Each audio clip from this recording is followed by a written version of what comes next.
सलाम नमस्ते, मैं हूं आपके साथ आकांक्षा और आप देख रहे हैं खामोश दस्तक। इंदौर के अन्नपूर्णा थाना क्षेत्र की सिल्वर पैलेस कॉलोनी में शुक्रवार को 70 वर्षीय बुजुर्ग ताराचंद ने अपनी ही पत्नी सीमा पर कैंची से कई बार वार कर मौत के घाट उतारकर खुद भी तीसरी मंजिल से कूदकर आत्महत्या कर ली। पुलिस द्वारा जांच करने में पता चला कि बुजुर्ग ताराचंद लंबे समय से कोई काम नहीं कर रहा था, सिर्फ घर में बैठकर बीड़ी पिया करता था और टीवी पर रात दिन क्राइम पेट्रोल, सावधान इंडिया जैसे सीरियल देखा करता था। वहीं बुजुर्ग ताराचंद की इस हरकत को देखते हुए परिजनों ने घर के हर कमरे में सीसीटीवी कैमरे लगवा रखे थे। परिवार को पहले ही शक था कि क्राइम पेट्रोल और सावधान इंडिया टीवी सीरियल देखकर ताराचंद किसी दिन कोई बड़ी घटना को अंजाम ना दे डाले, क्योंकि बार बार बेटों से ताराचंद कहा करता था कि मैं तेरी माँ को कैंची से मार दूंगा। निश्चित तौर पर इसी एटीट्यूड और एकांकी जीवन जी रहे थे, जिससे हिंसात्मक प्रवृत्ति लगातार बढ़ती जा रही थी। इन सारी चीजों के चलते क्रिमिनल एक्टिविटी हुई।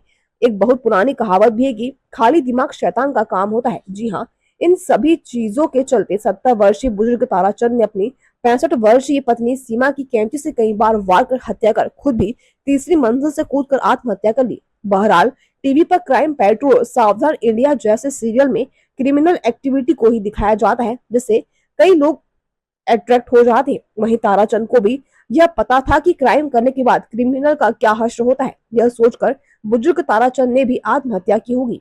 संभाग ब्यूरो वाजिद अली कुरैशी की रिपोर्ट है। एक कहावत है, खाली दिमाग शैतान का काम। तो ये ताराचंद जो खत्री थे वो पिछले 20 साल से कोई काम नहीं करते थे, घर पे ही रहते थे। बेटे रोज़गार करते हैं, व्यापार करते हैं और वही इनको खर्चा पानी दिया करते थे।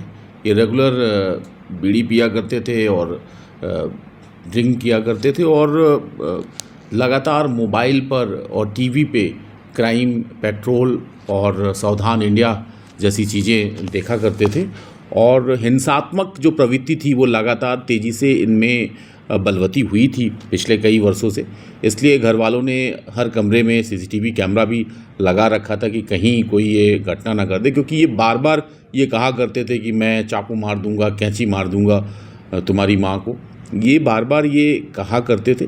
निश्चित तौर पे यही जो उनका एटीट्यूड था, एकाकी जीवन जी रहे थे और हिंसात्मक प्रवृत्ति बढ़ रही थी। ओल्ड एज था, ही वॉज 70 ईयर्स ओल्ड। तो इन सारी चीज़ों के चलते ये जो क्रिमिनल एक्टिविटी है उनके द्वारा हुई है और उन्होंने अपनी पत्नी की हत्या की और स्वयं जब उनको लगा कि उन्होंने क्या गलत कर लिया है और शायद इसी पश्चाताप में फिर उन्होंने स्वयं आत्महत्या कर ली है। बड़ी दुखद घटना है, लेकिन एक समाज के लिए संदेश भी है कि हमें सामाजिक जो प्रक्रिया है